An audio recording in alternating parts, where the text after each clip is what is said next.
Welcome back to 7th Grade Mustache. On today's episode, we'll be speaking about Decepticons. Deception is the act of hiding the truth to give yourself an advantage, to persuade someone to make a detrimental decision, to force your opponent to take an action or to fail to take the action. There are many different forms of deception. There is deception through ambiguity. Deception is commonly considered intentional, while ambiguity is often excused as unintentional. Ambiguity decreasing deceptions cause the enemy decision maker to be especially certain and very wrong.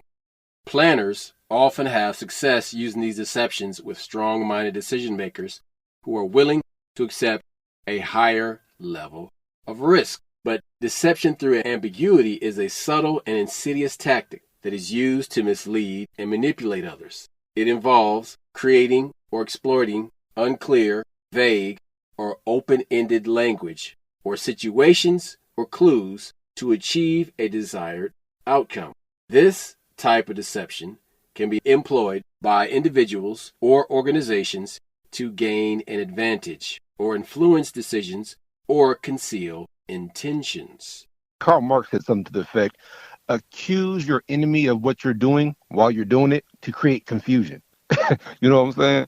Like, hey, man, you steal a lot, even though I'm the one doing all the stealing. And that shit fucks up people. That shit confuses the enemy because they're like, well, damn, he accused me of something that I witnessed him do. But it causes confusion, but it also causes confusion in the people that are following you because they don't know who to follow and they don't know who to trust. So let's look at some of the types of deception through ambiguity. There is ambiguity increasing deception. This type of deception intentionally creates confusion or uncertainty by presenting multiple, conflicting, or unclear options. This goal is to overwhelm or disorient the target, making it difficult for them to make an informed decision. There is ambiguity decreasing deception. In contrast, this type of deception aims to create a false sense of certainty or clarity. The perpetrator presents a single, seemingly clear option while actually intending to mislead or deceive the target. So let's look at some real-world examples. There is military deception, where military forces use ambiguity decreasing deception to create a false sense of certainty about their intentions or plans. This can lead adversaries to make incorrect assumptions, delaying or paralyzing their reactions. There is police and prosecutorial deception. Law enforcement agents and prosecutors may employ ambiguity decreasing deception during interrogations or investigations to extract false confessions or manipulate suspect statements. With politicians especially, but lawyers, they use that doublespeak. They use real technical language that the average person would understand, not realizing that they're either giving up their rights or they're admitting to something that they didn't do. They do that shit all the fucking time. That's right. There are undercover operations that use ambiguity increasing deception. Undercover agents use ambiguity increasing deception to create confusion and uncertainty among targets, making it harder for them to discern reality from fiction. Now let's look at characteristics and consequences of both increasing and decreasing ambiguity deception. I was going to say, you need to define ambiguity because the way I saw it growing up is that it means something that's vague. Yeah, I get it, vague, or you think, or they make it seem like it doesn't matter to them, but really that's their whole point of doing it. So ambiguity is very manipulative. Yeah, because another way of thinking of ambiguity is something that can be wishy-washy. Yeah. How about this? You were just talking about cops. When cops ask you, do you consent to a search? Yeah, well, if you have nothing to hide, you need to let me search your car. That's ambiguous. That's like, oh, well, shit. That's ambiguity increasing deception. I just want to give an example. I wasn't trying to, bust up your flow or nothing, but I'm saying that people use the word out of context and don't realize that it's staring them in the face. Ambiguity means vague. All right, so here we go. The characteristics and consequences of ambiguous deception appear in the form of subtlety. Deception through ambiguity often relies on subtle cues, making it difficult to detect. Another one is unconscious processing. targets may process ambiguous information unconsciously, leading to unintended reactions or decisions. Another characteristic is difficulty in detection.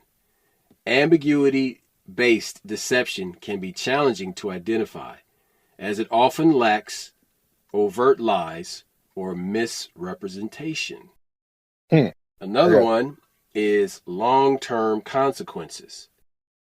Repeated exposure to ambiguity-based deception can erode trust, lead to cognitive bias, or impair critical thinking. Now, there are mitigation strategies.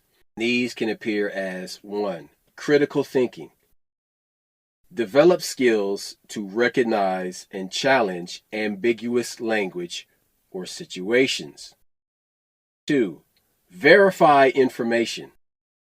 Seek clarification and corroboration to reduce uncertainty.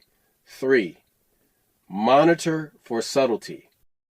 Be aware of subtle cues and inconsistencies that may indicate deception. And number 4, encourage transparency. Foster open communication and transparency to reduce opportunities for ambiguity-based deception. By understanding the complexities of deception through ambiguity, individuals and organizations can better navigate and mitigate its effects, ultimately promoting more informed decision-making and ethical interactions. So the way I'd like people to think about this is mental chess playing. You cannot be a simple-minded person attempting to understand this topic, because this is clearly about manipulation. When I first began to understand this, it was as a young boy. When I began to learn and study about ninjutsu, I understood that half of ninjutsu is physical, weapons, entering into a location. That's one half. There's a whole nother part of ninjutsu that's psychological and mental. And people who really understand it can look at the symbol for ninjutsu, the nin symbol. That means to attack the heart of something. These warriors that were Swiss Army knives could go into a place and intercept information by forms of infiltration, deception, camouflage, many different types of changing your appearance to take attention away from you and put it on something else. Deception through misdirection is another form of control or manipulation. Deception through misdirection is a powerful technique used to manipulate attention, perception, and behavior. Understanding its various forms, applications, and characteristics is essential for recognizing and countering such tactics in various domains, from magic and espionage to marketing and advertising. You see, that vast array of disciplines: magic, espionage, marketing, advertising. Think about this for a second. Espionage and magic has for sure been used in marketing and advertising. Now, people don't want to come to terms with that reality, but you damn skippy, it has been. And it is being used. Because people at the highest levels of government do use espionage.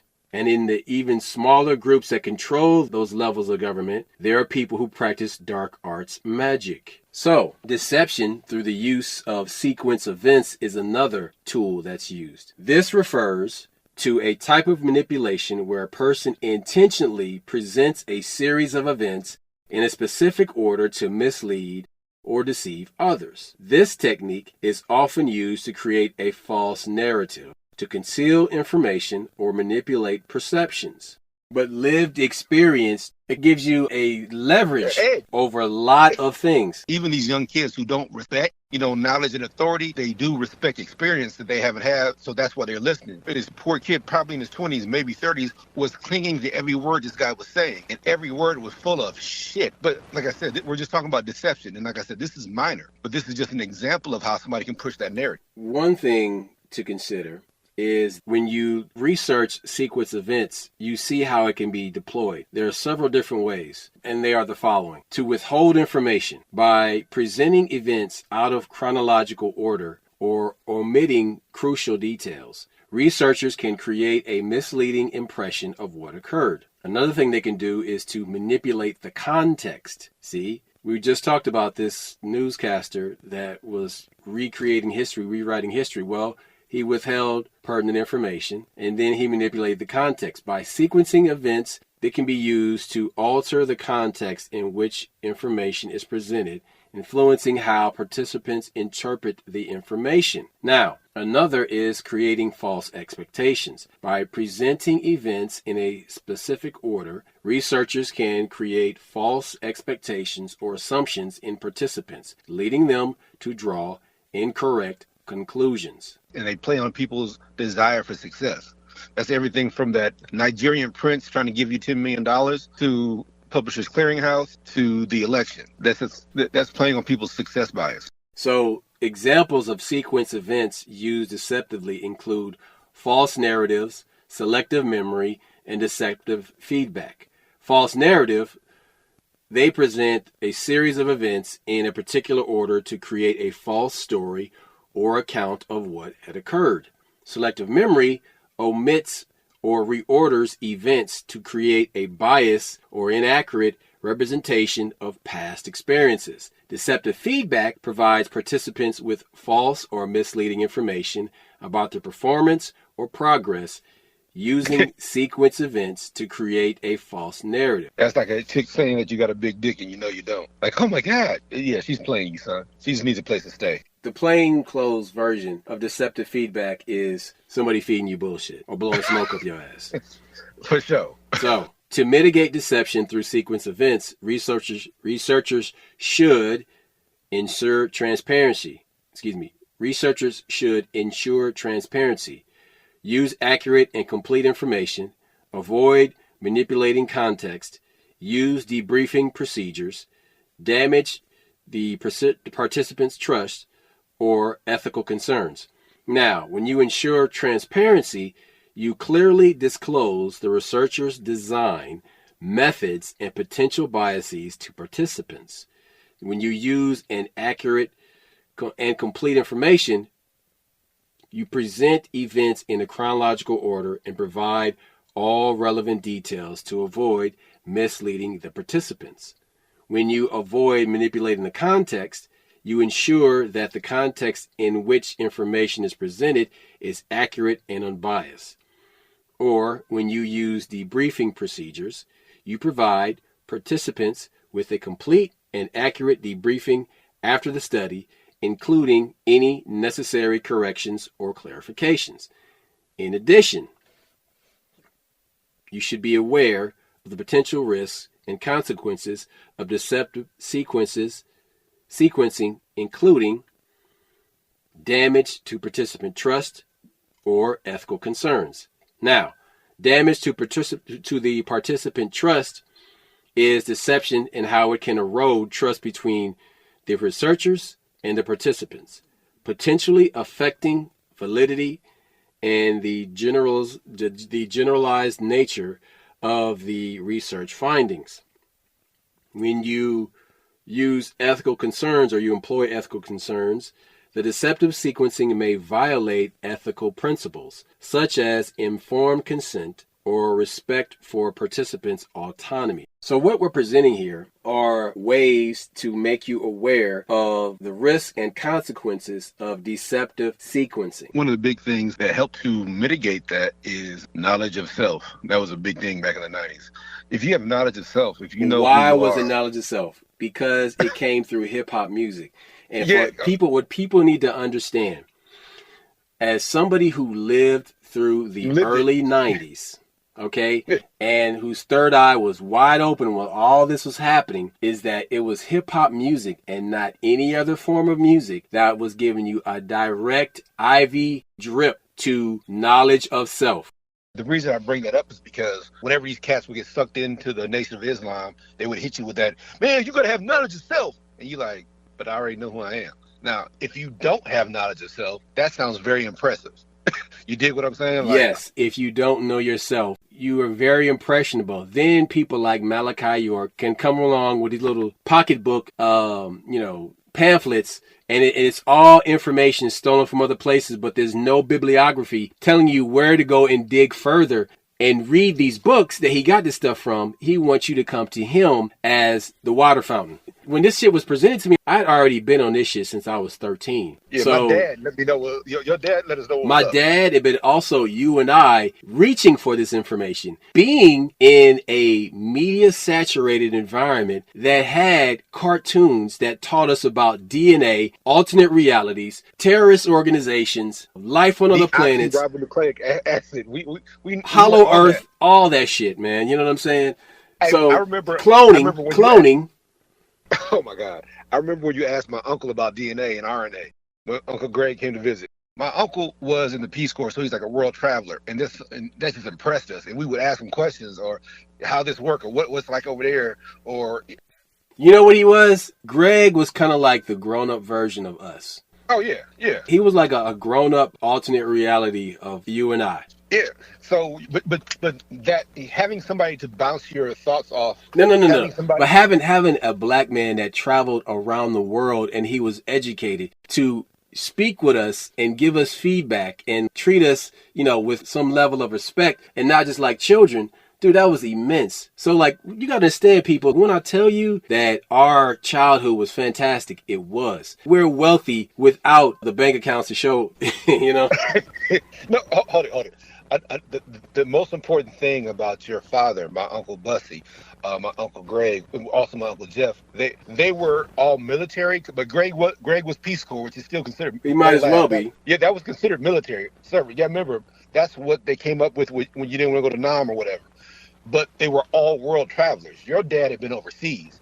My uncles had been overseas, and that's what was so impressive to us that they've been around the world. Like, and when you say that shit now, the military, I get it has a bad rap when it comes to some things, but the point was, if you were young and you wanted to travel and see how the world was and have real life experiences, the military was the way to go. And these guys did that, some drafted, whatever the case was, but that's what, when they came back and told you what they really saw, like, hey, I remember my Uncle Jeff was like, we were in the jungles, and he said we saw warthogs with cutters like this, and if they cut your leg or got your Achilles or your femoral artery, you bleed out. You can't. When you're 8 years old and you cling to every word, but that also makes it hard for some guy that comes along with a pamphlet and a bean pie to run some game on you. Yeah, or when your family talks about the real, I don't want to say as if they're not real, so please forgive me, but when your family goes overseas and they go to Mecca or they go to these places and they're around a bunch of Muslims or Islam and it's not being presented in the way that it's presented over here, or when, I remember the big thing in the news, they kept saying that Muslims in Chicago have no connection to Muslims in the Middle East. Wait a minute, Gaddafi gave Farrakhan $2 billion. And Bill Clinton said you can't take that money. So there's clearly a connection there. But see, that's what I'm talking but here's another thing though. Like, there's even further divisions like within like Black Islam, because I know a cat. He's from Newark, New Jersey. Grew up there in the 70s and the 80s, and he's a Muslim, but he is not down with the Nation of Islam. You know what I'm saying? Like, they have a separate leader, separate from Farrakhan. You know what I'm saying? So there's different divisions of Black Islam. But like I said, the reason we're bringing this stuff up is because if you're impressionable, they would hit you. This is the real deception. They would hit you with, "Hey, brother, we can get you out of this. We can do that, and yada yada yada." And this is when you talk about expectations and success bias and deception and espionage, even if you will. This is it. So, like I said, all I'm trying to do is make this shit relevant to. Okay, when you talk about ninjutsu, it's very easy to understand that deception because it's a physical deception. But those same physical attributes are verbal. You understand? People do they do sleight of hand to do magic. People do verbal sleight of hand. Politicians do verbal sleight of hand. People do verbal camouflage. When they hit you with a bunch of numbers, and numbers don't lie, but liars use numbers. We've heard that cliche.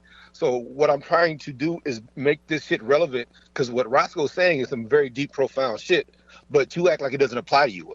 As a listener to our podcast, you're like, that's a bunch of malarkey.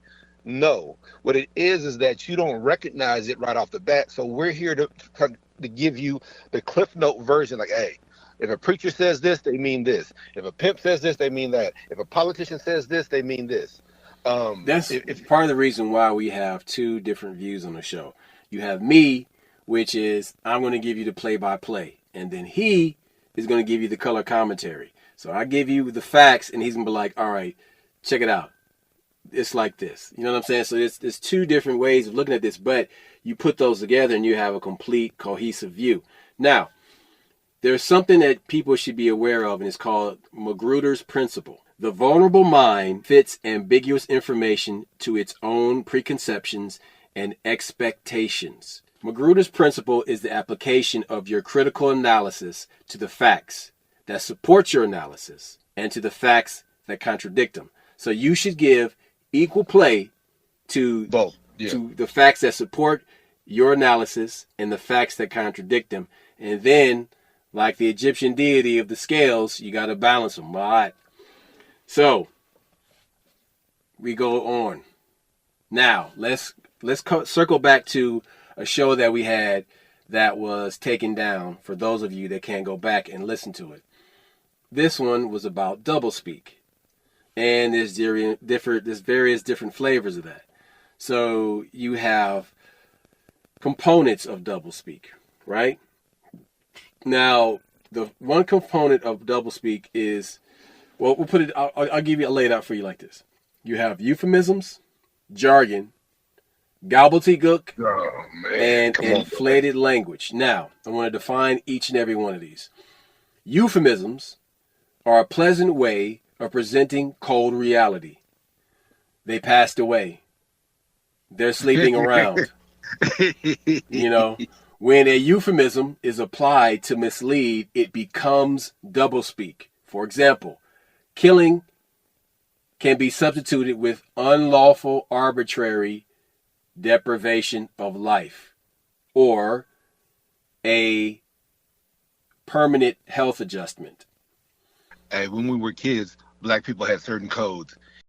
He was lighting the loafers, it meant he was homosexual. If she was loose, it meant she was sleeping around. Like you when you heard an old person talk, you knew what they were saying, even though they weren't saying shit that sounded like that. You know what I'm saying? Like, here's a little bit of sugar in his tank. Oh, I know what the fuck he on. Or, oh, baby, they touched in the head. Or if an old person said, bless your little heart, means you was probably stupid. You were, bless his little heart. That shit right there. Those are euphemisms. They weren't meant to mislead. They were meant to not. It's a pleasant way of presenting cold reality. So, yes. Bombs then become artillery shells. Torture becomes enhanced interrogation. Yes, that's deep. So, the next one on the list is jargon. Jargon makes the simple appear complex to the untrained ear. Theft and accidents become involuntary conversion of property. The next one is gobbledygook, or word salads. It is the act of piling on words to deflect or misdirect the true intent of the person speaking. There has been no greater example of this than Kamala Harris in her run for the presidency. I was going to save that for the next one you were about to say. Nope, that's gobbledygook. She is a gobbledygook. No. World master. Yeah, but no, there was something else.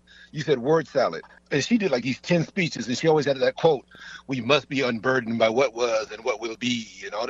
She would say it so profound, like she was trying. Either she did that intentionally, or she did not know that whoever gave that was a Baphomet worshiper.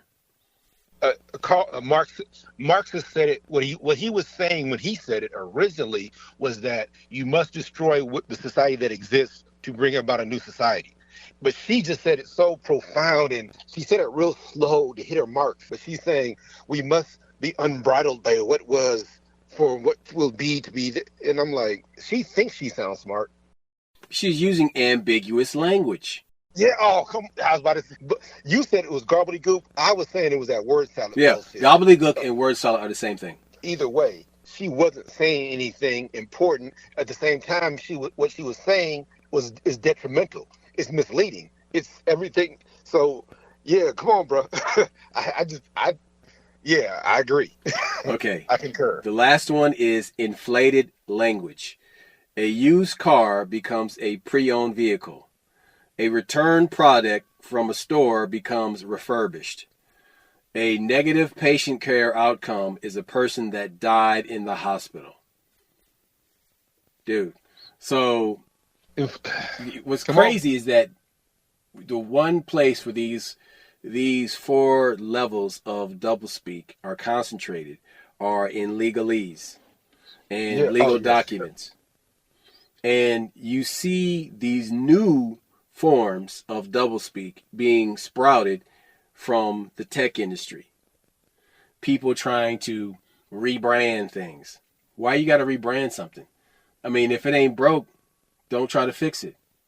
So that means that you are attempting to resell something to somebody that they didn't want the first time. Look, the biggest thing when it comes to jargon is what took place in 2019, and so you know people love people love to get mixed up in jargon because it makes them like I'm smarter than you, or when people quote stuff and you try to say, I'll give an example of Kamala Harris, and I brought to somebody's attention that she had.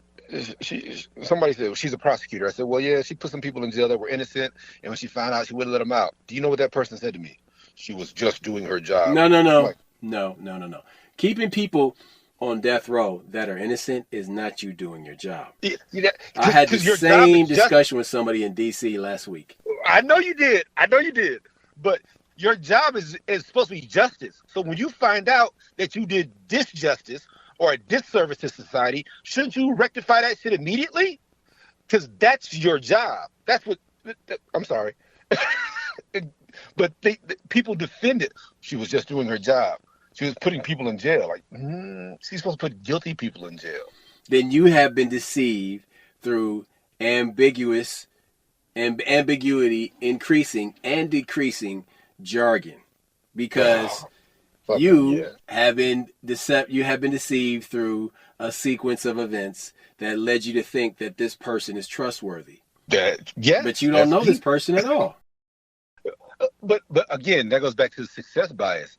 You already have a bias. You just want somebody to reaffirm it and say and tell you what you feel already. It's so crazy because like there's educated black people that see her as an educated black person who went to an HBCU as somebody that they should trust. Well, what's so funny about this conversation that I'm talking about I had with this person in DC is that they then turn around and said that their child goes to Howard, which is her alma mater, and the student body right now has a lawsuit against the school for not providing meeting the basic needs that the students have in the dorm rooms. The student body is suing the school. It has gone that far. People who are unaware or are not clear why this is going on, you have never been to an HBCU. You have never set foot on a black college campus. Why? I'm going to tell you why. Because these are people, these are Negroes with money doing nigga shit. That's why. What am I talking about? I'm talking about they're doing the absolute least that they should be doing, but yet they're taking the maximum amount of profits through tuition and donations and putting it in their own padded boule pockets. Also, they're living on past successes of a once great university, and now they. So when we were in high school, I went on a college visit at Howard. Howard is a beautiful school, but it's literally in the ghetto. So you're on campus. Campus looks nice, but you look across the street, there's a burn-up Popeye's chicken. Now, that was 30, 40 years ago, so let's not front. Well, 30 years ago, excuse me. Let's not front like I don't know what it's like now. I haven't been recently. But clearly, what the brother's saying is that you got people taking advantage of black people, black kids that want to go to this black great university, that wants great university. And I don't, like I said, I'm not dissing it now. I don't know what it's like now, but that's the issue. And so, like you said, people just, it's a money grab. It's a cash cow. They don't care if you're educated or not. They don't care what happens to you. They just want to get your money and get you through. And that's what happens when education becomes an industry. It has a revolving door, doesn't care about success, just cares about payment. But in what Rascal was telling you, a lot of these black schools is a wide berth. Some of them are beautiful. Some of them are run down, barely have accreditation. They vary from great to dismal. Yeah, that's the best way to say it, my brother. But yeah, the fact that she went to that university means nothing. Means nothing at all. Because black people are hanging their hat on that as if to say that makes her a proponent for our best interests, when that ain't the case. Doublespeak is not the product of carelessness or sloppy thinking. It is carefully thought out and designed. It's not a tax increase, it's a revenue enhancement or a tax base broadening. A fire in a nuclear facility becomes a rapid oxidation, or an explosion in a nuclear power plant becomes an energetic disassembly. Oh my God. Doublespeak is harmful because it can interact and eventually destroy language, which is communication between people and social groups. The serious implication of that damage appears in the form of political fatigue or diversions. America depends upon an informed electorate to make decisions in selecting candidates for office and deciding issues of public policy. What about public record? One of the things I sent you a video where old boy was saying, he said, we're not allowed to buy anything anymore. He said, when I was a kid, I was allowed to buy a CD, buy a comic book. Well, we still can buy physical comics, but I had a bunch of digital comics that were converted over, and they have a service where Marvel wants you to pay $9 a month, and you can read all 30,000 Stop comics. Right there. This is the deal. Okay, anybody participating in that is a dummy. And this is why. This is why y'all wonder why, like, y'all call me and tell me about a Netflix movie. Well, I got to go and download it because I don't have Netflix. I don't pay for subscription-based services. I don't do it. Because it's a ripoff. I don't own any software on my computer that doesn't belong to me. What I'm saying is you still buy DVDs and CDs, don't you? Or yes, Blu-rays. I buy Blu-rays and DVDs because it's a physical copy. You know what I'm saying? Yeah, like, so if I have a computer where I have, programs on there that I'm using, I'll take the hard drive out and I'll put it into a newer computer so I can keep using that software. So keep everything I own. Excuse me. Go ahead. Exactly. So that I'm not beholden to a subscription society where you have a gig economy job, you rent your house, your car, you lease it, meaning like you have this self-driving car that you pay for and it comes to pick you up like on a scheduled days. You can't just hop in your car and drive because you live in a 15-minute city and your social credit score is preventing you from going beyond into the wildlands. The wildlands, what's out there? Oh, man, that's where the Anunnaki giants are out there. Yeah, we can't go. Hold it. So the point I wanted to bring up was the point that this guy had pointed out. He said they have the ability to, since you don't own anything, you're just watching a stream, they have the ability to change the official record whenever they want. And the example he used, he had watched, please forgive me, it was like the BET Awards or something, and Alicia Keys was singing live, and she fucked up that note where she, and some people want it all, and she hits that high note. Well, she fucks it up. But he said, but when I went to watch the replay because I liked the show, they had fixed it. So that means that you can just change the official record whenever you want, willy-nilly, especially if I don't own the CD record or. So now they have their own pre-baked microwave version of the Mandela effect of life. they can Mandela effect your ass whenever they want. Now, if you're not paying attention, if you don't have a physical copy.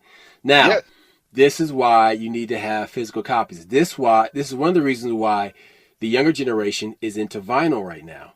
because it's not a digital experience, because it's something that you can actually touch. Another reason why this younger generation is shooting on celluloid film again.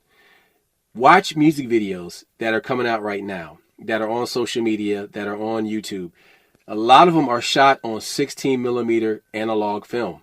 Now, as a cinematographer and somebody who loves film, this makes my heart sing. I love it. People need to go out and, buy actual cameras. This is the thing. You need to go buy like cameras that you can like put a memory card in or even film in if you want to go that far. So that way you can then have that separate from your phone. If your phone gets smashed, and you don't have a way to back all that stuff up, then see, this is another thing. Be an adult enough to back up your own shit. Okay? You don't need the nanny state to, it's all backed up to the cloud. Where?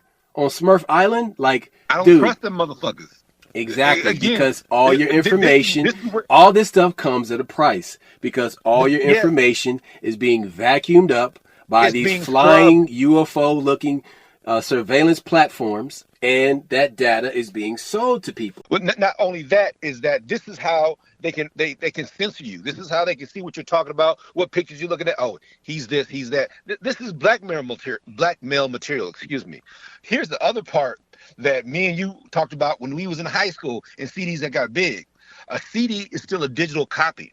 When it comes to an actual recording of what took place, that record and that tape is better, because they actually they record there's certain notes that the CD don't pick up because it's a digital copy, and that computer tried to correct it, not realizing that note is actual. There's notes that Jimi Hendrix created that don't exist anywhere else. You understand what I'm saying?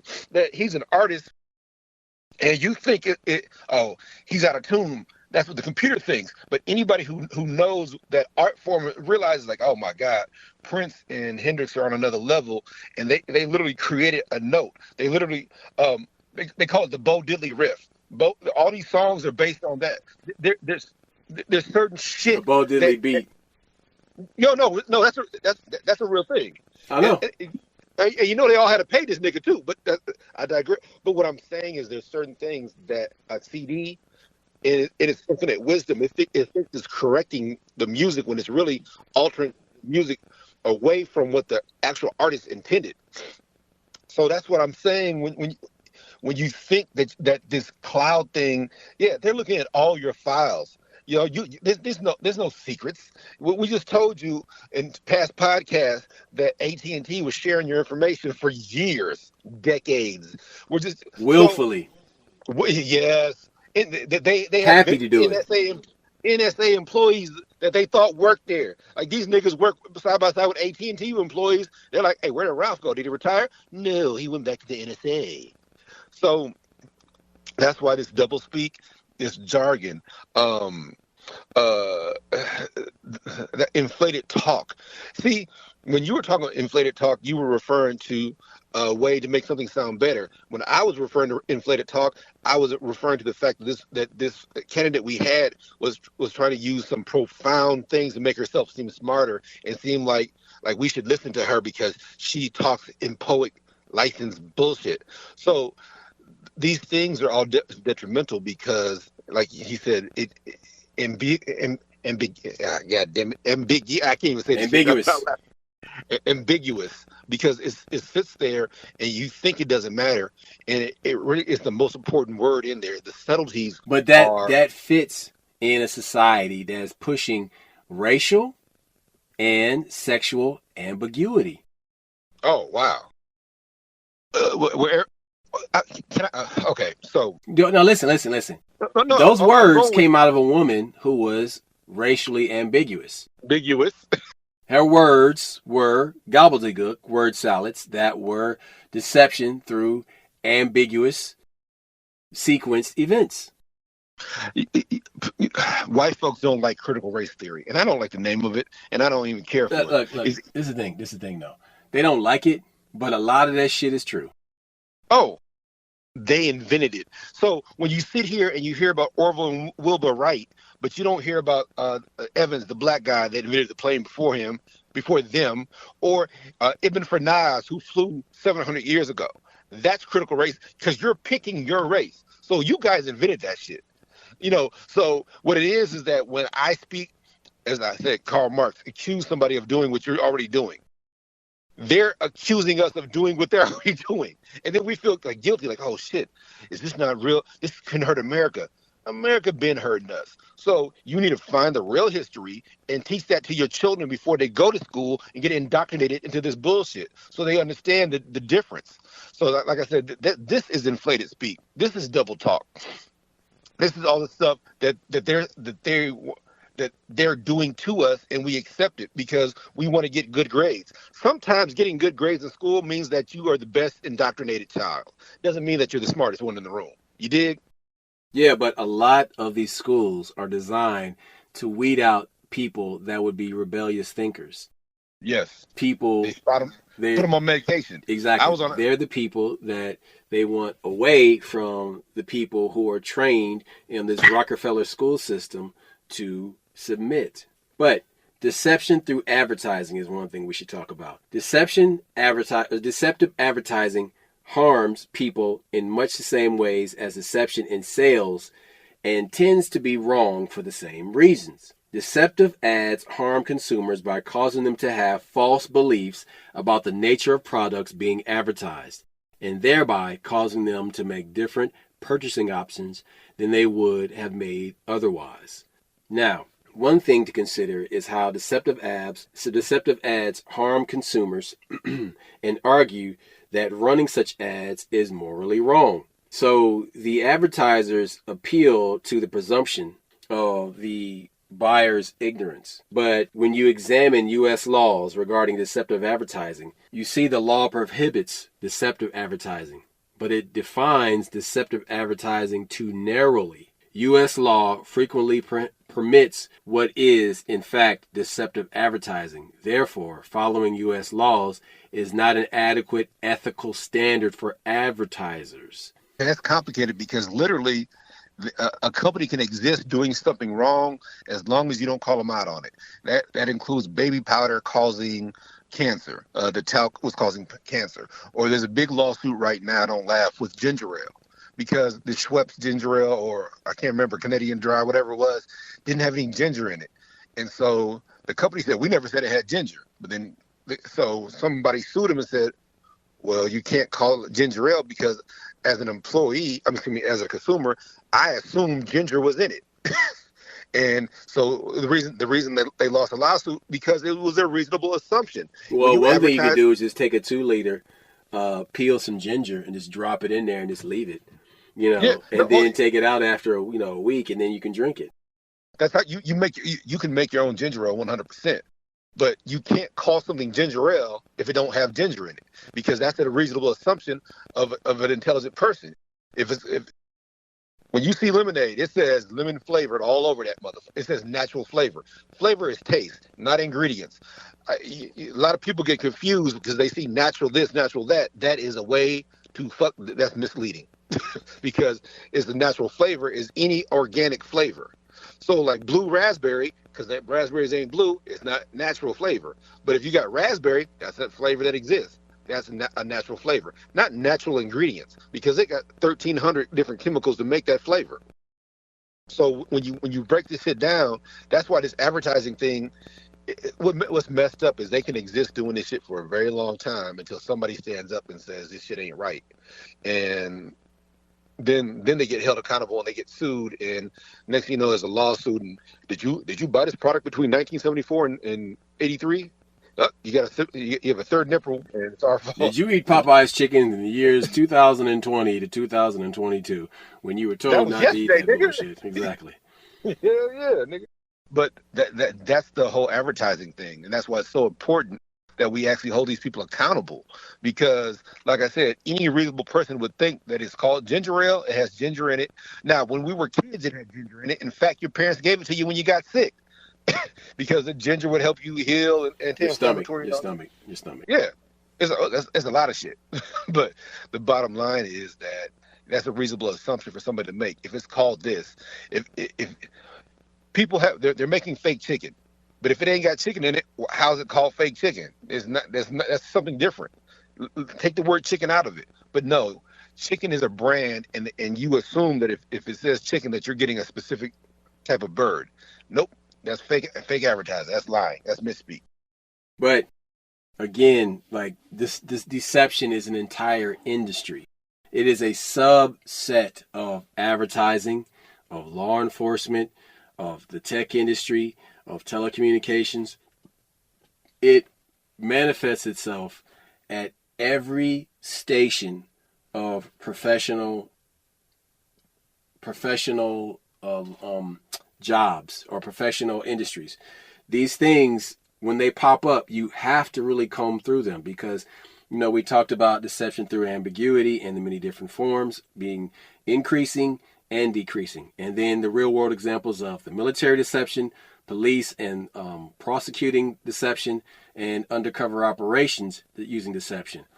And then there were the many subtle forms which were, manifested in the characteristics and consequences such as subtlety, unconscious processing, difficulty in detection, long-term consequences. So again, we have to use these mitigation strategies to help people to recognize these things by employing critical thinking to recognize and challenge ambiguous language or situations, and to verify information by seeking clarification or corroboration to reduce uncertainty, and also to monitor for subtlety.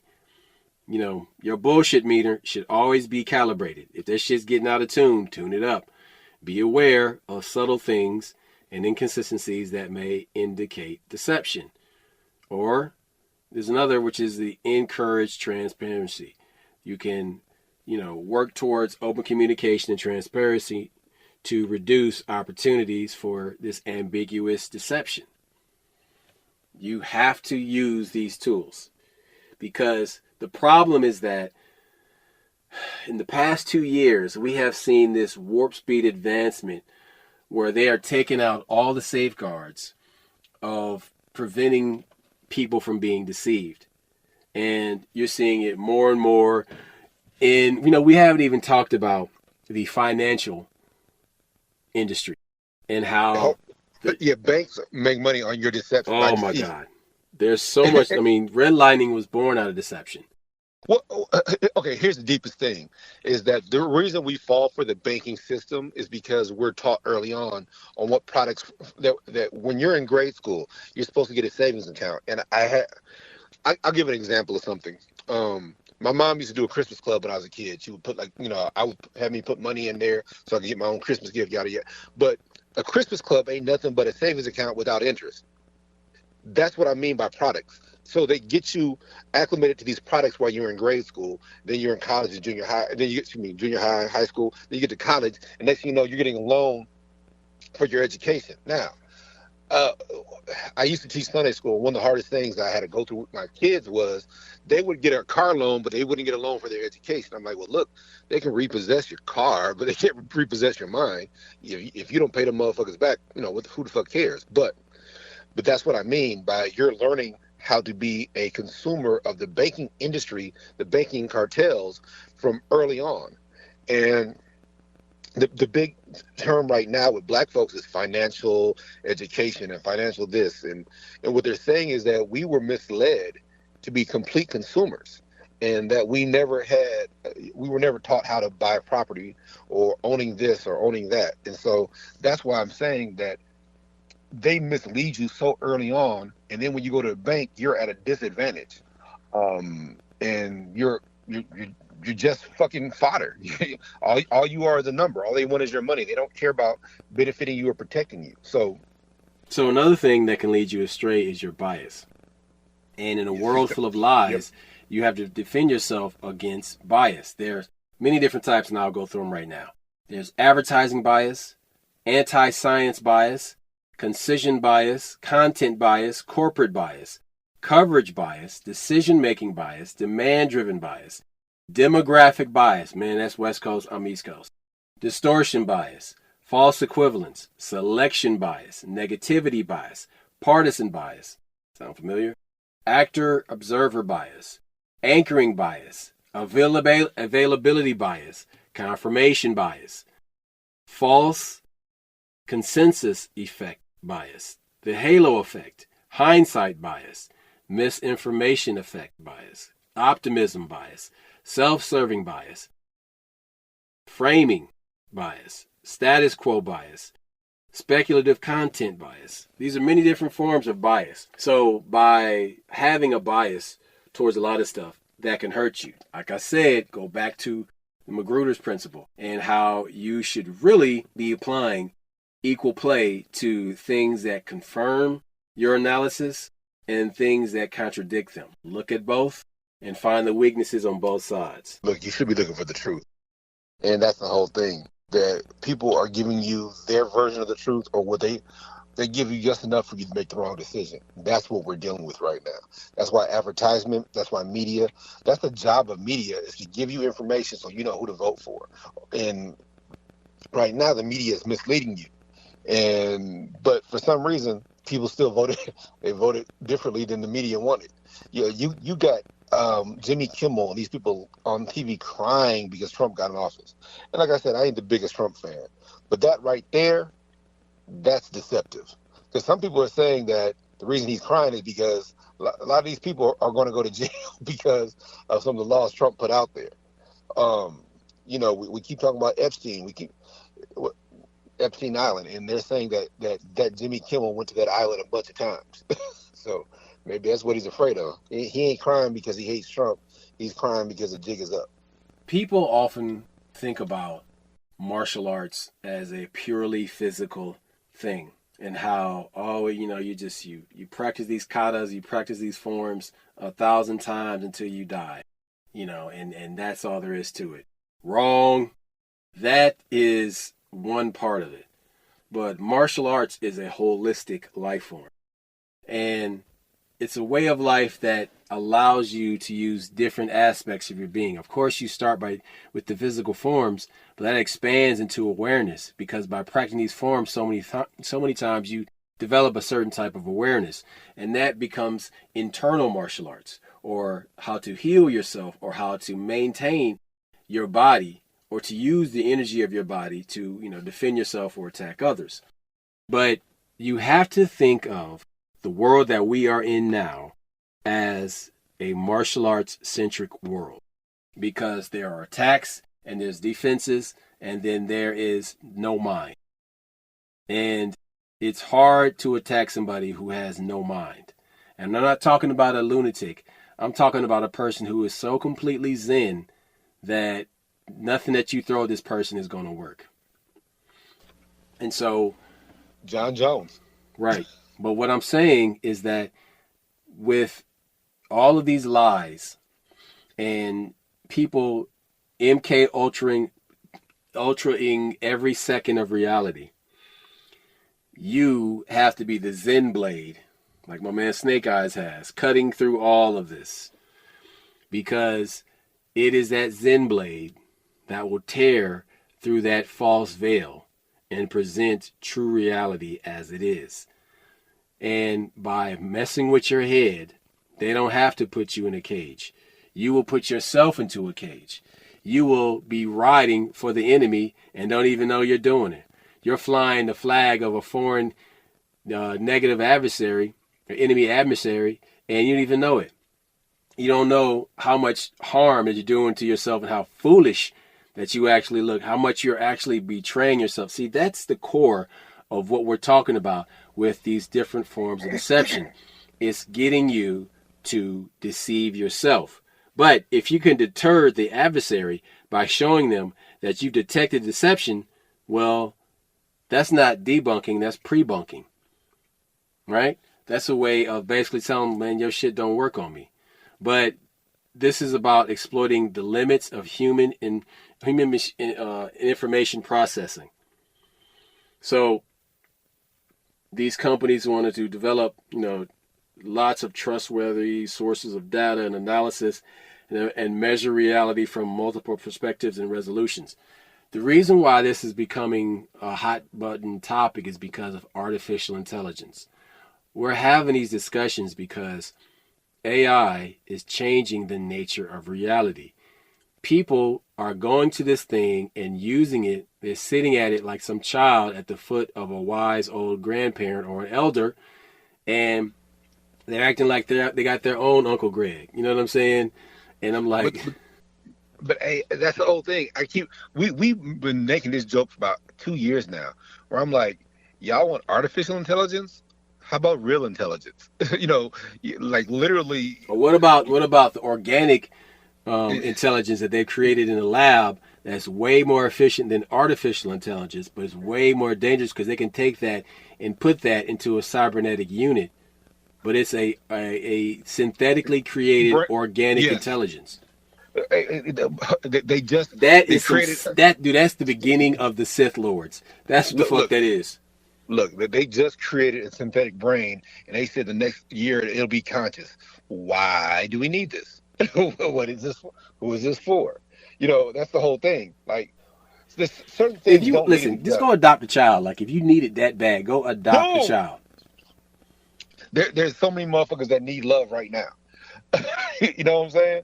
Like, that's the situation we live in, where we want to imitate God so bad, If where you ever we're like not. seen somebody that like you tell them like you can see they like messing up and they're going in the wrong direction. You try to give them direction and like, hey man, you're going the wrong way. You're going the wrong way, man. All right, go ahead, dude. Look, Just go it, go. hey, here's the deal. You got people trying to imitate God, but they're not even good humans. You're not even doing your job. When people have cell phones that take great pictures with bad reception, your primary function as a phone is a communication device, not a camera. That's secondary. So you're not doing your primary very well. That's what I'm talking about. You have people trying to play God, but y'all can't even play people. Y'all not even doing the people thing. God is supposed to be the next level. You should ascend towards that. You're like, hey, I was a child. See, when people have kids and they don't listen to the word, it's called raising. It's supposed to be raising your kid. What that means is that you're trying to ascend them from childhood to adulthood, but y'all ain't making them adults. Y'all just making them big kids. Well, that's what happens when you got motherfuckers jumping out there trying to be God and clone pigs and bring back woolly mammoths and shit, and y'all motherfuckers ain't even feeding the people that live here, and you ain't even taking care of the people that's here. So that right there is the core problem of what the fuck is going on right now. Is we ain't even good at the shit we supposed to be good at, but you trying to get good at something else, and you ain't perfected the actual being yet, who you are. That's because they're lazy and they don't want to do the work. Because They're avoiding it. they avoid it because listen, man, these things require effort. Let me tell you something. To sit down and write, to turn off everything. When you are in the flow state writing, you're not watching TV at the same time. You're not listening to music at the same time. You can't do both of those at the same time. You have to be completely one and present with the task of transmitting your thought into words. Roscoe, you know this to be true. Like when you're a writer, look, my wife recently wrote something, and when she went back and read it, she's like, "God damn, I don't remember writing that. I don't remember saying that because you was Because on a you're in a roll. different state of mind. Mine, yes, you tapped into something. Whether it's that God And speaking, what you need to do at that point is trust in your ability and yes, stay with that. Don't crumble trust that your up and hand, throw it away. trust your pen. That is conveying some deep shit. And sometimes you write, you try. She's writing something right now. She's trying too hard to be entertaining. I said, nah, you got to figure your style out and stop trying to write in the order of a book. But she already knows what her style is. She has had That's the problem. kids. You're She's saying. been married. She's had all kinds of jobs. She's been through tragedy. She's been through, at the top of the mountain and the She bottom of the has a mountain. style already, but she's trying too hard to Because appeal to. she's trying to fit that style into what she thinks people like. Fuck Yes, that noise and just you make your sound. make magic. Do your shit. Listen, And it's corny, but you got to build it so they will come. well, is that one? That's not corny. That's called that's profound. But that's what we're dealing with right now. That people don't want to think anymore, so they want somebody else to think for them, or they want somebody to agree with them. And their minds are made up that I'm a Democrat, I'm a Republican, I'm black, I must be How this, many I'm times white. were you in elementary school and you saw somebody on the playground was whining that their shoes wasn't tied, and they actually tried to get you to tie their fucking shoes from. I'm like, man, get your ass out of here. Tie your fucking shoes. Bend down, tie your fucking shoes. But see, that's the happen. That kid whining on the playground keeps doing that over and over and over as an adult until somebody is doing it. Now these are people in 3-piece suits in skyscrapers or on Zoom calls, or they're that guy on the corner with holding the sign. And then when he's done at the end of the day, he goes and get to it in a BMW. I saw it happen. I saw the motherfucker report to work. I saw these two dudes get out of a brand, like a 2021, 24 BMW 5 Series SUV. And then they got out, one caretaker got the guy's wheelchair out, and they rolled over to the nearest corner, right, where they thought people couldn't see them, and they began asking for money. We're in a society now where reality is subjective. Reality is what you want it to be. When know thyself. Yes, I told you I didn't want to say that. Knowledge yourself. God damn it, I ain't trying to be no damn Muslim. But you ain't got to no, it's important. No, but I'm joking because that's how it was presented to us at one point when I'm like, I already got knowledge of self. But the point I'm making is you can't be fooled if you know who you are. And that's how we get confused. You got motherfuckers going to Hollywood to be famous, but again, you can't release what your booty hole took in already. That's what people are trying to tell you, that you got to go out there and do this to make it. No, you don't. You live in a society now where if you got a camera, you can make content and you can write your own movie and you can be a prolific director. Do the work and make it happen. And you ain't gotta be holding to nobody else.